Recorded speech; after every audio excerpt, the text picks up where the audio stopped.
गुण तो देखते हैं ना आप लोग, शादी ब्याह कर भी करते हैं, दोस्ती भी करते हैं, तो सबसे पहले गुण ही देखे जाते हैं कि भाई कितने गुण मिल रहे हैं। 36 के 36 गुण मिल रहे हैं, अरे वाह क्या जोड़ी बनाई है। और बाद में पता चलता है कि अच्छा जोड़ी कुंडली के गुणों से कोई फर्क नहीं पड़ता। तो गुण और देख लेते हैं कि भाई हमारी संसदीय व्यवस्था के गुण क्या है। सबसे पहला तो ये कि विधायिका और कार्यपालिका के मध्य जो है सामंजस्य होता है। अब सामंजस्य क्यों है, इस चीज का मतलब समझिए, क्योंकि भारत की विधायिका, भारत की संसदीय व्यवस्था का सबसे बड़ा लाभ जो है वो ये है कि सरकार के विधायी और कार्यकारी अंगों के बीच सहयोग और सहकारी संबंध है। क्यों? उसका रीजन ये है कि मेरे दोस्त, जो कार्यपालिका है वो विधायिका का ही अंग है ना। कार्यपालिका ये विधायिका का ही एक अंग होती है और दोनों अपने अपने कार्यों में स्वतंत्र है ना। विधायिका कार्यपालिका के अंदर कौन हो गए? कार्यपालिका के अंदर हो गए मेरे दोस्त मंत्री हो गए, ठीक है। और विधायिका में कौन होगी? लोकसभा प्लस राज्यसभा हो गई। अब मंत्री किसके सदस्य हैं? या तो लोकसभा के होंगे या राज्यसभा के होंगे, दोनों में से एक के सदस्य होना पड़ेगा उनको, क्योंकि अगर 6 महीने तक कोई व्यक्ति मंत्री रहता है बिना संसद का सदस्य बने तो बाद में वो मंत्री की पोस्ट खाली करनी पड़ेगी, मंत्री नहीं रह पाएगा, है ना। तो अल्टीमेटली जो कार्यपालिका है वो विधायिका का ही अंग है। अब जब कार्यपालिका विधायिका में ही है, उनके पास बहुमत है, ठीक है, ठीक, जब उनके पास फुल मेजोरिटी है, बहुमत है, कार्यपालिका कौन बनी? जिसके पास बहुमत है। तो ज्यादातर मामले संसद में काम करने वो साधारण बहुमत से होते हैं। विशेष बहुमत की आवश्यकता तो बहुत कम मामलों में पड़ती है, संविधान संशोधन के मामले में, है ना, उसमें भी जुटा लिया जाता है। कैसे? तो ऐसे में कोई द्वंद्व नहीं होता है कार्यपालिका और विधायिका में। अमेरिका में हो जाता है, यूएसए में हो जाएगा, वहां पर कार्यपालिका और विधायिका में अगर किसी चीज को लेकर के टकराव हो गया तो मेरे दोस्त उसको सुलझाना बड़ा खतरनाक है, बहुत मुश्किल है सुलझाना पाना। मतलब बहुत पत्थर के ऊपर, मतलब नाक रगड़ रगड़ करके पत्थर में निशान बनाने जैसा है, नाक को चने चबाने जैसा है। लेकिन यहां पर ऐसा व्यवस्था नहीं है, क्योंकि विधायिका में कार्यपालिका ही बहुमत में होती है, सरकार का ही बहुमत होता है, तो सारा काम करवा लेती है अपनी मर्जी से, ठीक है। उत्तरदायी सरकार होती है, रिस्पॉन्सिबल सरकार है। उत्तरदायी सरकार का मतलब यह है कि मंत्री जो है ना वो अपने काम के लिए संसद के प्रति उत्तरदायी होते हैं, ठीक है। अब ऐसे में किस तरीके से उत्तरदायी है, इस चीज को समझिए।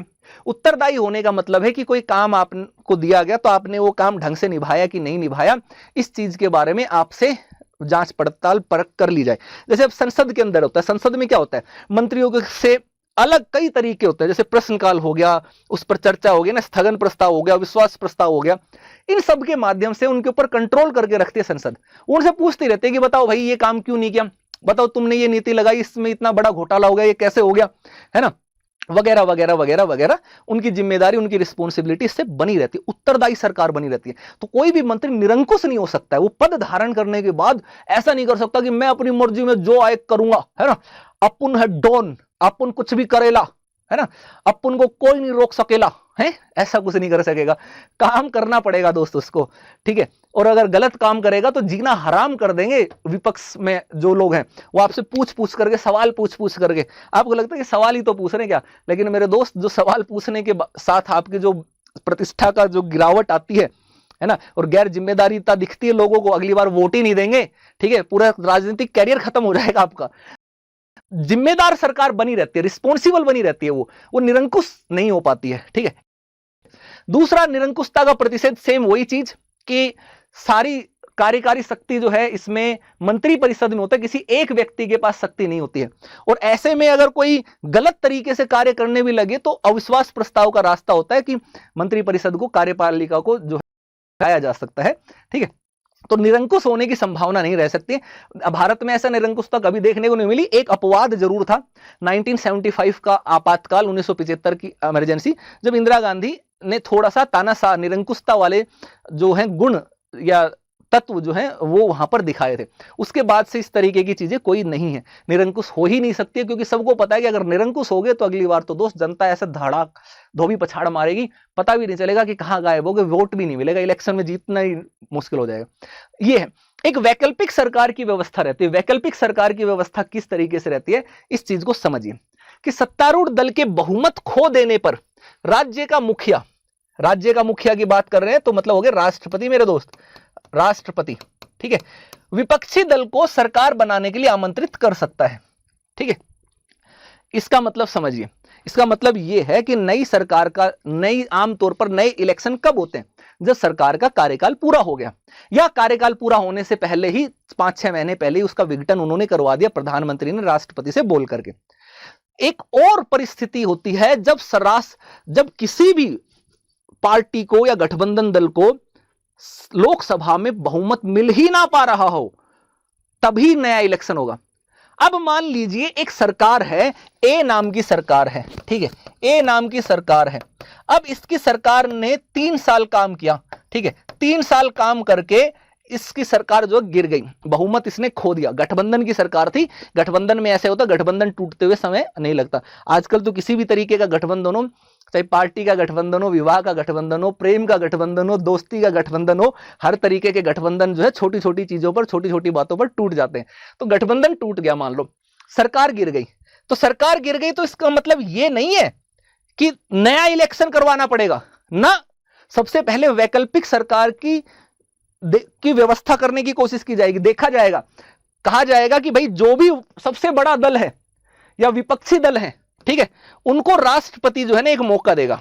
राष्ट्रपति क्या कह सकते हैं कि भाई एक काम करो यार, तुम लोग देख लो, ये सरकार गिर गई, तुम लोग बनाना चाहते हो, तुम बहुमत साबित कर दो, तुम लोग बहुमत कर दोगे तो तुम्हारी सरकार बन जाएगी। तो अगर विपक्षी पार्टी जो है अपना बहुमत साबित करते हैं तो उसकी सरकार बन जाएगी। बचे हुए 2 साल का जो समय है, वो बचा हुआ 2 साल जो है वो काट लेगी, अगर उसके पास बहुमत रहता है तो। अगर दोनों ही नहीं बहुमत साबित कर पाए तभी इलेक्शन होगा। तो वैकल्पिक सरकार की व्यवस्था जो है वो है। व्यापक प्रतिनिधित्व होता है। व्यापक प्रतिनिधित्व का मतलब क्या है? क्योंकि जो संसदीय व्यवस्था में मंत्री परिषद होती है, उस मंत्री परिषद में आप देखना, मंत्री कोई एक क्षेत्र से, एक धर्म से, एक जाति से नहीं आते। मंत्री परिषद का गठन करते समय उसमें ध्यान रखा जाता है कि लगभग सभी जाति समुदाय, जन समुदायों, सभी क्षेत्रों, सभी वर्गों का प्रतिनिधित्व करने वाले व्यक्ति मंत्री परिषद के अंतर्गत शामिल हो। क्योंकि मंत्री परिषद में काफी सारी संख्या होती है, 50 आपको मंत्री देखने को मिलेंगे, मिनिमम भी बता रहा हूं तुम्हें, ठीक है, उससे ज्यादा ही रहेंगे आपको। टोटल 15% हो सकता है। लोकसभा की कुल सदस्य संख्या का 15% आप मंत्री परिषद में शामिल कर सकते हो। तो आमतौर पर 60-70 के आसपास, उससे ज्यादा आपको देखने को मिलता है। तो सभी वर्गों को वहां पर प्रतिनिधित्व मिल जाता है। सभी मंत्री फिर अपने अपने वर्गों की विशेष भलाई के लिए कार्य करने की कोशिश करते हैं। अब ये तो हो गए मेरे दोस्त गुण। अब हर चीज में जब गुण भी होता है तो दोस्त भी होते हैं। आपकी कुंडली जब आप दिखाने जाते हो तो उसमें कुछ बहुत अच्छे गुण मिलते हैं, तो कुछ कुंडली के दोस्त भी देखने को मिलते हैं, ठीक है। उन दोस्तों को उपाय दूर करने के, हालांकि कुछ लोग उपाय जरूर बताते हैं कि भैया ये कर लो, वो कर लो, उपाय हो जाएगा, लेकिन वो अलग चीज है। हम लोग तो मानते नहीं है इस चीज को कि इस तरीके के क्या। लेकिन संसदीय व्यवस्था में कुछ दोष भी हैं, कुछ गुण थे तो कुछ दोष भी हैं। उन दोस्तों का देख लीजिए। सबसे बड़ा दोष जो है ना यार, वो एक अनस्टेबल गवर्नमेंट हो जाती है, एक अस्थिर सरकार हो जाती है। अस्थिर सरकार का मतलब समझिए कि आप एक बार इलेक्शन में जीत करके बहुमत आपको मिल गया, सरकार बना ली, तो कोई गारंटी नहीं है कि 5 साल तक तुम काम करोगे। सरकार पहले भी गिर सकती है। अविश्वास प्रस्ताव के माध्यम से सरकार जो है वो पहले भी वो गिर जाएगी। पता चले 3 महीने में ही गिर गई, पता चले सरकार बनने के 2 दिन बाद ही गिर गई, है ना, पता चले 3-4 साल बाद गिर गई। यानी कि बहुमत बनाए रखना बहुत जरूरी है। अंतिम समय तक, जिस दिन सरकार का गठन हुआ उस दिन से लेकर के अंतिम समय तक आपके पास बहुमत होना जरूरी है। मेरे दोस्त, बहुमत नहीं होगा तो सरकार गिर जाएगी, तो अस्थिर सरकार हो जाती है। अस्थिर सरकार का एक बड़ा बहुत उदाहरण है भारत के अंदर। अगर आप देखोगे तो आपने देखा होगा कि 1990s का दशक, 1990 का दशक, मेरे दोस्त याद कीजिए, गठबंधन के दौर का उत्पादक या प्रारंभिक जो दौर था 1990 का, जहां पर गठबंधन दलों की सरकारें बननी शुरू हुई। तो उस 1990 के पूरे दशक में कई सारी सरकारें आई गई, कुछ साल, महीनों में भी सरकारें गिरी वहां पर, है ना। तो वो अस्थिरता उत्पन्न करता है, क्योंकि उसके बाद जब नई सरकार नहीं बन पाती, नया इलेक्शन कराना पड़ जाता है 1-2 साल के अंदर। इतना भारी कम खर्चा कहां से लाओगे भाई? खर्चा होता है इलेक्शन में, इतनी महंगाई बढ़ जाती है, इतना पैसा लगता है। पैसा किसका? आपका, हमारा, जनता जनार्दन का। तो वोट जरूर देने जाया करो, वोट करो, किसी को भी दो, लेकिन वोट देने जरूर जाओ। ऐसा मत करो कि वोट के दिन को छुट्टी बना रहे हो। अगला चीज है, नीतियों की निश्चितता का अभाव जो है वो रहता है संसदीय व्यवस्था में। कैसे? देखिए, ज्यादा बढ़िया नीति कब काम करती है? जब लॉन्ग टर्म के लिए बनाया जाता है।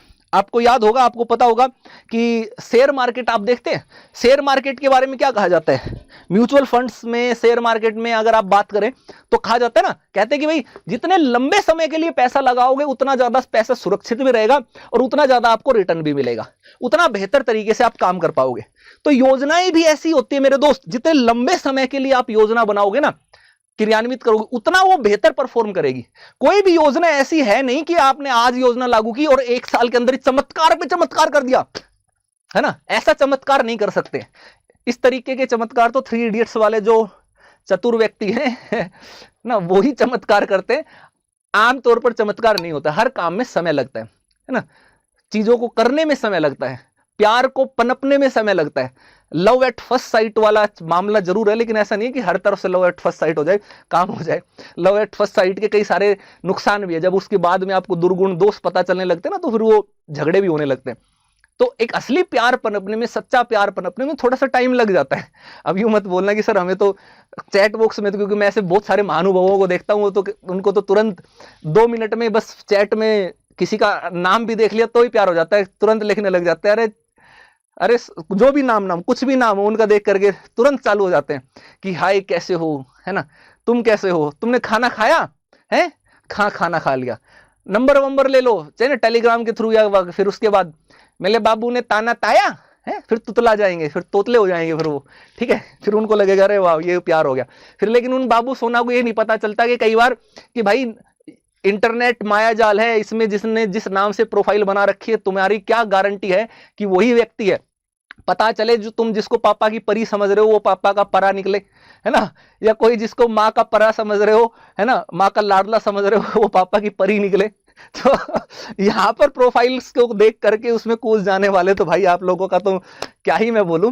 चलिए, तो वो वैसी निश्चितता का अभाव है ना, तो नीतियों के लिए लंबे टाइम के लिए कोई सरकार रहेगी वो ज्यादा बेहतर काम कर पाएगी। इसीलिए आप देखोगे ना, पंचवर्षीय योजनाओं की बजाय अब 7 वर्ष के लिए योजनाओं की बात की गई, है ना। और कई सारे साम्यवादी देश जैसे कि रूस हो गया, चीन हो गया, उन्होंने अपने अपने राष्ट्रपतियों को आजीवन, किसी ने तो आजीवन, चाइना ने तो आजीवन घोषित कर दिया, और रूस ने 2033 तक शायद उसको अपना प्रमुख बना दिया। उनका तर्क भी यही था कि जितने लंबे समय तक व्यक्ति शासन में रहेगा उतने लंबे समय तक नीतियां जो है ज्यादा बेहतर काम करवाएंगे, सुपर पावर बन पाएंगे। तो लेकिन ये कॉन्सेप्ट जरूरी नहीं हर जगह लागू हो, है ना, ये जरूरी नहीं कि एक ही व्यक्ति का शासन ज्यादा लंबे समय तक चले, जरूरी ये कि नीतियां निश्चित रहे, नीतियां बदले नहीं। भारत में प्रॉब्लम क्या होती है कि जैसे सरकार बदलती है ना, अगली सरकार आती है तो वो पुरानी सरकार की नीतियों को बदल देती है, क्योंकि उनकी विचारधारा में फर्क होता है। एक एग्जांपल से लीजिए, 1977 में मोरारजी देसाई की सरकार आई थी मेरे दोस्त, ठीक है। मोरारजी देसाई की जो सरकार आई, उसने क्या किया कि इंदिरा गांधी की सरकार की जितनी भी नीतियां थी उनको पलट दिया। अब ऐसे ही 1980 के अंदर जब इंदिरा गांधी की सरकार दोबारा से बनती है तो उसने क्या किया कि मोरारजी देसाई ने जो नीतियां और जो कार्य कर रखे थे उसने उसको पलट दिया। अब वो काम अच्छा होने ही लगा था, इससे पहले वो नीतियों को खलास कर दिया, है ना, तो मामला हो गया खल्लास। इसका नुकसान किसको हुआ? देश को हुआ, जनता को हुआ, क्योंकि अच्छी पॉलिसी के लिए थोड़ा समय देना पड़ता है। तो ये एक संसदीय व्यवस्था का दोष थोड़ा सा देखने को मिलता है। एक मंत्रिमंडल की निरंकुशता थोड़ा सा आजकल बढ़ करके चलने लग गई है। चलने किस तरीके से लगी है कि अगर किसी के पास पूर्ण बहुमत है, उस कंडीशन में, अगर पूर्ण बहुमत नहीं है तो कुछ नहीं हो सकता, तब तो उनको झुक करके चलना पड़ेगा। लेकिन अगर एक पार्टी है जिसके पास फुल मेजोरिटी है, तो फिर तो भाई उस पार्टी में केवल जो मंत्रिमंडल है, यानी कि जो मेन कैबिनेट मंत्री हैं, मुख्यमंत्री, जो मेन प्रमुख मंत्री हैं और प्रधानमंत्री, उन्हीं का ही फैसला फाइनल होता है। वो जो चाहते हैं वो कर लेते हैं, बाकी लोग चाहकर भी उनके खिलाफ कुछ भी नहीं कर सकते हैं, ठीक है। वो जो कहेंगे वो हो जाएगा।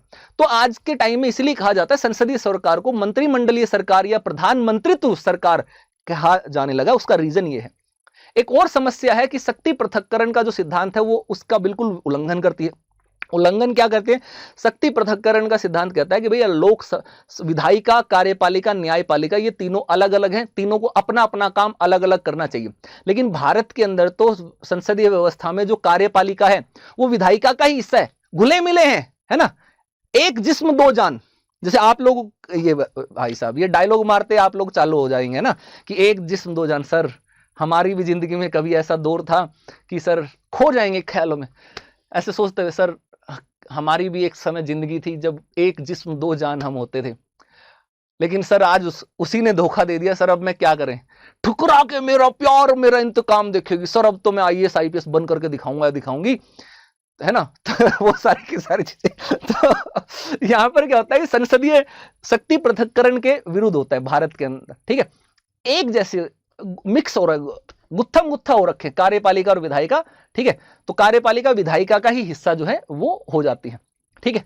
चलिए, अब इसके बाद अकुशल व्यक्तियों द्वारा सरकार का संचालन, एक ये मामला आता है। अकुशल व्यक्तियों का मतलब क्या है कि भाई भारत में इलेक्शन में मंत्री जो लोग हैं, जो इलेक्शन में जीतते हैं, जो सांसद हैं, उनके लिए क्या कोई योग्यता का निर्धारण है? आपने कभी देखा कि किसी के लिए शिक्षा का निर्धारण कर रखा हो कि भाई आपको कम से कम आपको मास्टर्स तो करनी चाहिए या आपको ग्रेजुएट तो होना ही चाहिए? नहीं है।